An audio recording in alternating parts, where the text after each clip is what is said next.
मेरे प्यारे आका सल्लल्लाहु अलैहि वसल्लम के प्यारे दीवानों, मैं इसको इस मजमून को थोड़ा सा करीब करने की कोशिश करूं तो बात अच्छी तरह समझ में आएगी। आप भी नमाज पढ़ते हैं, अल्लाह की तौफीक से हम भी नमाज पढ़ते हैं, हम लोग दुआएं करते हैं, आप भी दुआएं करते हैं। कभी हमारी दुआएं सर के ऊपर तक नहीं पहुंच पाती। हम वज़ाइफ करते हैं, वज़ाइफ के बाद हम अल्लाह की बारगाह में इल्तिजा करते हैं। हमारी दुआएं बसा औकात कुछ कबूल भी होती हैं और कुछ कबूल भी नहीं होती। हमारी जिंदगी का मामला यह है कि मदीना मुनव्वरा पहुंचकर रसूल आजम सल्लल्लाहु अलैहि वसल्लम के मुवाज़ अक़दस के सामने खड़े रह करके हम दुआएं करते हैं और उसके बाद कुछ दिनों के बाद, याद रखें इस चीज को, किसी की दुआ अल्लाह रद्द नहीं फरमाता, लेकिन दुआ की कबूलियत के 3 तरीके हैं। लेकिन जो मांगो वो मिल जाए, ये अल्लाह हर किसी को नहीं अता करता, ये उसको अता करता है जिसको परवरदिगार ने ताजे विलायत अता फरमा दिया है और जिसे जन्नत का वारिस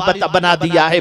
अब आप देखें मेरे प्यारे आका सल्लल्लाहु तआला अलैहि वसल्लम के प्यारे दीवानों, रोजाना बहुत सारे लोग उलमा और मशाइख के पास जाकर के अर्ज करते हैं, हजरत आपने ये फरमाया था 40 दिन ये अमल करो, मैं कर रहा हूँ लेकिन मेरी बात अभी तक नहीं बनी। मैं ये अमल कर रहा हूँ, मेरी बिगड़ी अभी तक नहीं बनी। मैं ये वजीफा पढ़ रहा हूँ, मेरी परेशानी अभी तक दूर नहीं हुई। अल्लाह अकबर, यकीनन फरमाने रिसालत माब सल्लल्लाहु अलैहि वसल्लम तो हक है, फिर ये मामला कहाँ अटक रहा है? तो सुन लें, आकाए करीम सल्लल्लाहु तआला अलैहि वसल्लम ने उसकी दुआ की कबूलियत का वादा फरमाया है और बशारत अता फरमाई जिसके हलक के नीचे हलाल का लुकमा उतरता हो और फिर वो बंदा बारगाहे समदियत में हाथ उठाए तो इससे पहले कि वो अपनी ज़बान से कुछ कहे, उसके इरादे पर मौला उसकी हाजतों को पूरी फरमा दिया करता है। ऐ रसूल आज़म सल्लल्लाहु अलैहि वसल्लम के दीवानों, अब आइए मैं आपको बताऊं, एक अमल अगर पूरी दुनिया का मुसलमान इख्तियार कर ले, पूरी दुनिया का मुसलमान अपना ले, पूरी दुनिया का मुसलमान उसका आदी बन जाए, मैं यकीन के साथ कहता हूँ औलिया के फैजान से, रसूल आजम के फैजान से, कुरान मुकद्दस के फैजान से अल्लाह उसकी भी बिगड़ी बना देगा, उसके भी काम बना देगा। वो चीज कौन सी है? तो वो तकवा की दौलत है, वो अल्लाह से डरने की दौलत है। आइए मैं आपको बताऊं, कुरान ने जब वली की तारीफ की तो कहा अल्लदीना आमनु व कानू यत्तकून, जो ईमान वाले हैं और अल्लाह से डरते हैं वो अल्लाह के वली हैं। मेरे प्यारे आका सल्लल्लाहु अलैहि वसल्लम के प्यारे दीवानों, आपका हमारा डरना, ये डरना सिर्फ ज़बानी है, अमलन हमारी जिंदगी में अल्लाह का डर दूर तक दिखाई नहीं देगा। यही वजह तो है कि हम अगर अपने बच्चे को उंगली उठाकर कहें बेटे इधर आओ तो बेटा बात नहीं मानता, लेकिन गौसे पाक मुर्दे को ठोकर मारे तो मुर्दा जिंदा होता दिखाई देता है। या अल्लाह, माजरा क्या है? मुर्दे को गौसे पाक ने खिलाया नहीं, ठोकर मारते हैं तो जिंदा हो जाता है। जिस बच्चे को पूरी जिंदगी खिलाए हैं वो बच्चा बात नहीं मानता तो जवाब मिलेगा गौसे पाक का कदम गुनाहों की तरफ नहीं उठा, गौसे पाक का कदम अल्लाह के इरशाद के खिलाफ नहीं उठा। और इतना अजीम कदम था गौसे पाक का कि गौसे पाक फरमाते हैं कदमी हाज़िही अला रक़बति कुल्ले वलिय्यिल्लाह, कि मेरा ये कदम सारे औलियाए किराम की गर्दन पर है। आइए समझते हुए चलें, ऐ रसूल आजम सल्लल्लाहु अलैहि वसल्लम के दीवानों, गौसे पाक जो कह दे मौला वो कर दे, गौसे पाक जो चाहे मौला वो कर दे, गौसे पाक जो कह दे मौला उसे कबूल कर ले। बल्कि गौसे पाक रज़ी अल्लाह तआला अन्हु अगर ये चाहें कि इस चोर को मैं कुतुब बना देना चाहता हूँ तो मौला चोर को भी कुतुब के मकाम पर फाइज फरमा दे। मैं सब हैरान हूँ, या अल्लाह ये माजरा क्या है? सारी बातें गौसे पाक की सुनी जा रही हैं, सारी बातें गौसे पाक की कबूल की जा रही हैं, सारा काम गौसे पाक का होता चला जा रहा है। तो कुरान कहता है वमन यत्तकिल्लाह यजअल लहू मिन अम्रिही युसरा, जो अल्लाह से डरता है अल्लाह उसके सारे काम को आसान फरमा दिया करता है। ऐ रसूल आज़म सल्लल्लाहु अलैहि वसल्लम के दीवानों, आज के इस क्राइसिस के पीरियड के अंदर, आज के कोरोना वायरस और लॉकडाउन के पीरियड के अंदर तंगी रिस्क की शिकायत हर कोई करता करता दिखाई देता है। लेकिन आइए, अगर कोई ये चाहता हो अल्लाह रोजी में बरकत अता फरमा दे, अल्लाह रिज़्क़ में खुशहाली अता फरमा दे, अल्लाह बेहिसाब रोजी अता फरमा दे, तो वहां भी कुरान कहता है वमन यत्तक़िल्लाह यजअल लहू मखरजा व यरज़ुक़हु मिन हैसु ला यातसिब। अल्लाहु अकबर, मैं हैरान हूं, अमल एक है, बेहिसाब रोजी का वादा मिल रहा है। आखिर क्या वजह है कि औलियाए किराम अलैहिमुर रिदवान के दस्तरखान से कोई भूखा नहीं जाता था। जमीन पर थे तब भी खिलाते थे, और जमीन के अंदर हैं तब भी खिला रहे हैं। लेकिन आप जरा देखें, मुझे मदरसा चलाना है तो मुझे सेठों को गुजारिश करनी पड़ेगी, भैया जरा चंदा दीजिएगा, मदरसे का ख्याल कीजिएगा, 150 बच्चे पढ़ रहे हैं, टेंशन माइंड पर रहता है, सैलरी का क्या होगा, बच्चों का क्या होगा, सेठ से गुजारिश करनी पड़ती है। लेकिन मैं हैरान हूं, जिसके दस्तरखान पर रोजाना बेहिसाब लोग खाने के लिए आते हो, उस गौसे पाक को कभी किसी सेठ के पास गुजारिश करते हुए हम नहीं देखते, गौसे पाक को भी नहीं देखते, गरीब नवाज को भी नहीं देखते कि किसी सेठ से कहे हो जरा लंगर का ख्याल रखना, ऐ मेरे करीम ये लंगर चलता कैसे है, तो जवाब मिलेगा जो अल्लाह से डरता है अल्लाह उसके सारे काम को आसान कर दिया करता है। ऐ रसूल आज़म सल्लल्लाहु अलैहि वसल्लम के दीवानों, कुरान के अंदर उन चीजों को तलाश करो जो चीज तुम्हारी मुसीबतों का हल है, जो चीज तुम्हारी परेशानियों का हल है। गौसे पाक कुरान के आमिल थे, गौसे पाक अल्लाह के डरने वाले बंदे थे, और ऐसे डरने वाले बंदे, ऐसे डरने वाले बंदे कि शुभ वाली चीज से भी अपने हाथ को बचाए हुए नजर आते हैं। मुझसे बड़ी लतीफ बात है, बॉम्बे के एयरपोर्ट पर एक इमिग्रेशन ऑफिसर मुस्लिम ने मुझसे एक सवाल पूछा गौसे पाक से मुताल्लिक।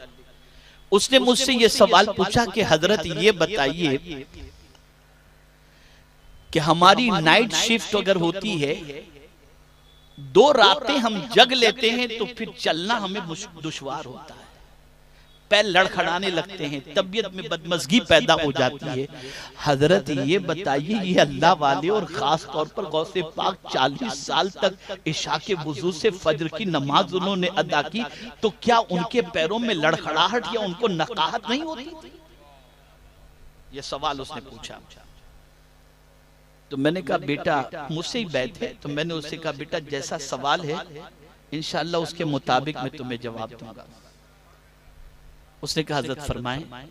मैंने कहा हम में और गौसे पाक और औलिया किराम में बड़ा फर्क है, हर एतबार से तो फर्क है, लेकिन खास एक फर्क ये है कि हम जिस्म को तवाना बनाते हैं, वो रूह को तवाना बनाते हैं।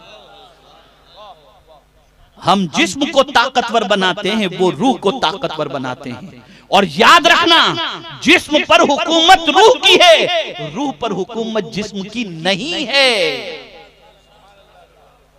और रूह की गिज़ा अलग है, जिस्म की गिज़ा अलग है। जिस्म की बीमारी अलग है, रूह की बीमारी अलग है। जिस्म बीमार हो पता चल जाता है, रूह भी बीमार हो तो पता चल जाए। जिस्म बीमार हो तो खाना अच्छा नहीं लगता, जिस्म बीमार हो तो पानी अच्छा नहीं लगता, जिस्म बीमार हो तो शरबत अच्छा नहीं लगता, और रूह बीमार हो तो नेकियां अच्छी नहीं लगती। रूह बीमार हो तो अल्लाह की इबादत में मजा नहीं आता, रूह बीमार हो तो सजदे में कैफ नहीं मिला करता, रूह बीमार हो तो अल्लाह से डरने का जज्बा पैदा नहीं होता।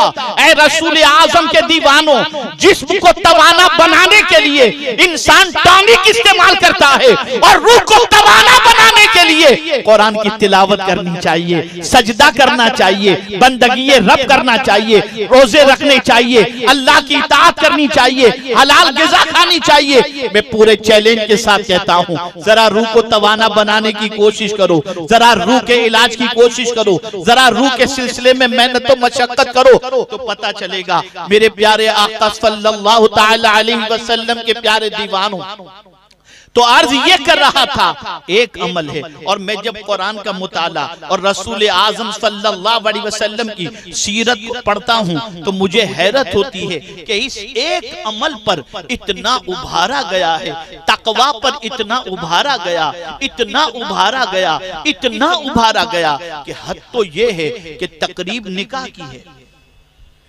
तकरीब निकाह की है। लेकिन हुजूर सल्लल्लाहु अलैहि वसल्लम खुतबे में जो आयत पढ़ते हैं वो भी तकवा। ये नहीं पढ़ रहे फनकेहू मा ताब लकुम मिनन निसाई मसना व सुलासा व रुबा। ये नहीं पढ़ते वमिन आयातिही अन खलक़ लकुम मिन अनफुसिकुम अज़वाजन लितस्कुनू इलैहा।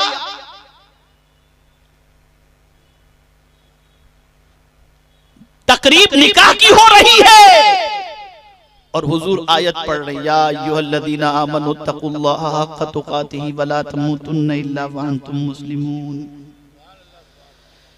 या अय्युहल्लज़ीना आमनू तक़ुल्लाहा वक़ूलू क़ौलन सदीदा या अय्युहन्नासु तक़ू रब्बकुमुल्लज़ी ख़लक़कुम मिन नफ्सिन वाहिदा।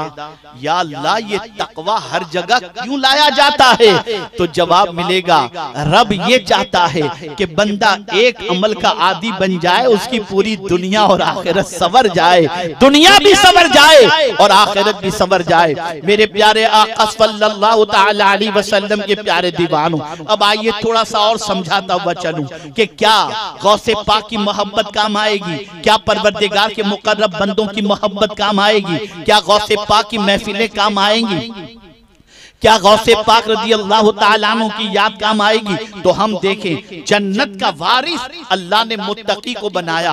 परवरदिगार जल्ल जलालहू ने मुत्तकी के सारे काम को आसान फरमा दिए। परवरदिगार ने मुत्तकी को बेगुमान और बेहिसाब रोजी का वादा फरमा दिया। अब आइए हम देखते हैं, जरा गौर से सुनिएगा। खास तौर पर मेरे नौजवान भाइयों से मैं गुजारिश करूंगा कि कान लगा करके सुने। कहां जा रहे हो, किस सम तुम्हारा सफर है, कहां दोस्ती के हाथ बढ़ा रहे हो, व्हाट्सएप और फेसबुक के ऊपर कहां कहां तुम बढ़ रहे हो और किसकी तरफ दोस्ती का हाथ बढ़ा रहे हो? आओ कुरान से पूछते हैं, किसकी दोस्ती तुम्हें दुनिया में भी काम आएगी और किसकी दोस्ती तुम्हें आखिरत में काम आएगी? अल्लाह अकबर। दुनिया के जितने दोस्त हैं मुसीबत के मौके पर साथ छोड़ देते हैं, परेशानी के मौके पर साथ छोड़ देते हैं, बल्कि कोरोना ने तो कयामत से पहले कयामत बता दी। अल्लाह अकबर कि अगर भाई कोरोना का शिकार है तो भाई मिलने नहीं जाता कि कहीं कोरोना चिपक न जाए, दफनाने के लिए नहीं जा पाता। मैं उस फैमिली को जानता हूं जिस फैमिली में 5-6 बच्चे हैं और उसका बाप कोरोना से इंतकाल हुआ, पूरा घर क्वारंटाइन था, बाप के जनाजे में एक बेटा भी शरीक न हो सका। क्या आंख खोलने के लिए ये कोरोना और कोविड-19 काफी नहीं? पता चल गया कि ऐसे मौके पर कोई किसी के काम नहीं आता।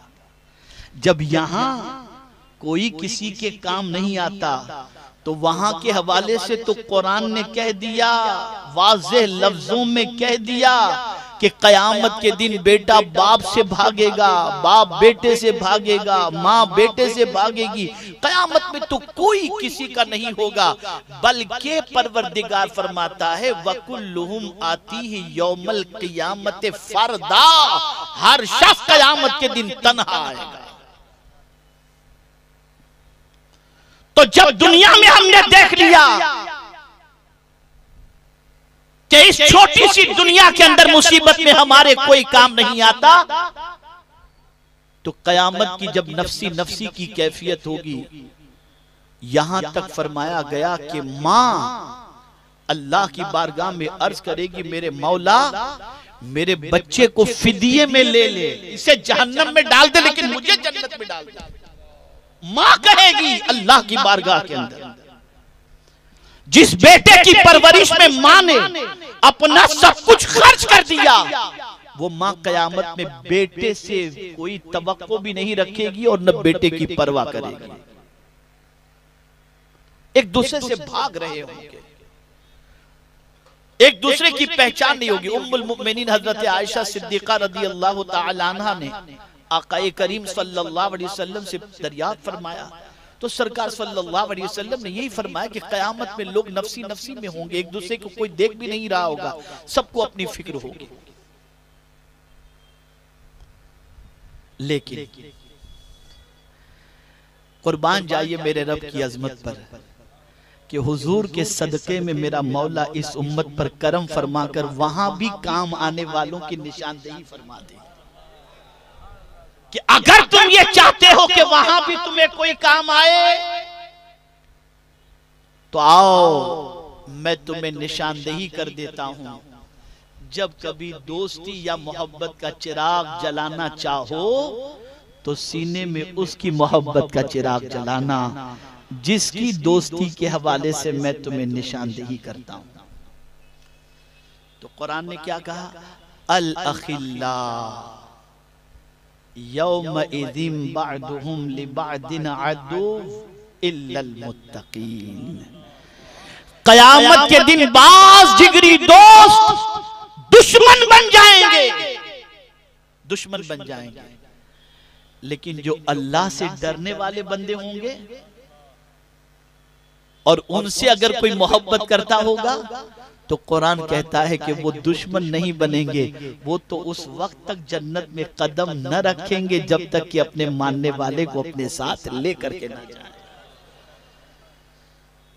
इसी को आला हजरत अजीमुल बरकत कहते हैं। इस निशानी के जो सग हैं नहीं मारे जाते, इस निशानी के जो सग हैं नहीं मारे जाते हश्र तक, दुनियाई में नहीं, हश्र तक मेरे गले में रहे पट्टा तेरा, या गौस कयामत तक मेरे गले के अंदर आपकी गुलामी का पट्टा रहे ताकि कयामत के दिन हम मारे न जाएं बल्कि ये गुलामी का पट्टा हमारी नजात का सामान बन जाए। मेरे प्यारे आका सल्लल्लाहु तआला अलैहि वसल्लम के प्यारे दीवानों, तो सैयदना गौसे पाक हों या औलियाए किराम अलैहिमुर रिज़वान की ज़वाते मुक़द्दसा हों, इनसे मोहब्बत, इनसे अकीदत, इनकी उल्फत दुनिया में भी काम आएगी, आखिरत में भी काम आएगी। बल्कि सुनो, हदीस मुबारका में मौजूद है, एक हाफिज कुरान ऐसे 10 आदमियों की बख्शिश करवाएगा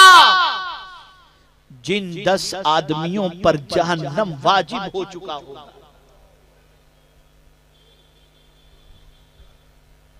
कौन सा हाफिज कुरान? जो आम हाफिज कुरान से हिफ्ज किया, जो 4 साल की उम्र में हिफ्ज करना शुरू किया और फिर 10 साल की, 8 साल की, 11 साल की, 12 साल की, 14 साल की उम्र में जिसने हिफ्ज मुकम्मल किया, जब उसकी ये शान है तो जो गौस माँ के पेट से 17 पारे के हाफिज बनकर पैदा हों, उस गौस की शान क्या होगी, उनका मकाम क्या होगा, उनका मर्तबा क्या होगा। ऐ रसूल गिरामी वकार सल्लल्लाहु अलैहि वसल्लम के दीवानों, ये कौम बहकती नहीं, मुसलमान आवारा न होते, मुसलमान बिगड़े हुए रास्ते के मुसाफिर न होते, मुसलमान नौजवान आवारा न बनते अगर मुसलमानों के दिलो दिमाग के अंदर अल्लाह के वलियों की मोहब्बत होती, उनके दिलो दिमाग के अंदर अल्लाह के दोस्तों की मोहब्बत का चिराग जलाया गया होता। मैं आपको मिसाल के जरिए समझाता हूँ, खुदा की कसम, अल्लाह के वली के करीब कोई बैठ जाए तो अल्लाह के वली उसे खुदा से करीब कर देते हैं। आपको मैं मिसाल के जरिए समझाऊं, आप मुंबई में रहते हैं, आपका बड़ा आलीशान फ्लैट है, आपका बेडरूम भी बड़ा जबरदस्त है, एसी भी लगा हुआ है, सारी सहूलतें आपके पास हैं, लेकिन फज्र के लिए मस्जिद में नहीं जाते, कुरान शरीफ जल्दी से तिलावत नहीं करते, अल्लाह अकबर। लेकिन आप यहाँ से गए अजमेर मुकद्दस, वहां पहुंचे, खादिम के हुजरे में रह रहे हैं, खादिम के कमरे में नीचे बिस्तर लगा हुआ है, एसी भी नहीं है, जो खादिम खाना खिला दे वो खा लें, लेकिन जैसे ही अजान हुई जल्दी से भागे मस्जिद में कि नमाज पढ़ लूं, चलो कुछ कुरान कर लूं। या अल्लाह, माजरा क्या है, अपने घर में आराम से फ्लैट में रहते हुए कभी कुरान की इतनी फिक्र नहीं हुई, इतनी नमाज की फिक्र नहीं हुई, और वहां पहुंचने के बाद ये फिक्र कैसे हो गई? तो जवाब मिलेगा, वहां तू घर वाले के करीब था, यहाँ अल्लाह वाले के करीब हो गया। तो जब तू अल्लाह वाले के करीब होता है तो अल्लाह वाले तुझे खुदा से करीब कर दिया करते।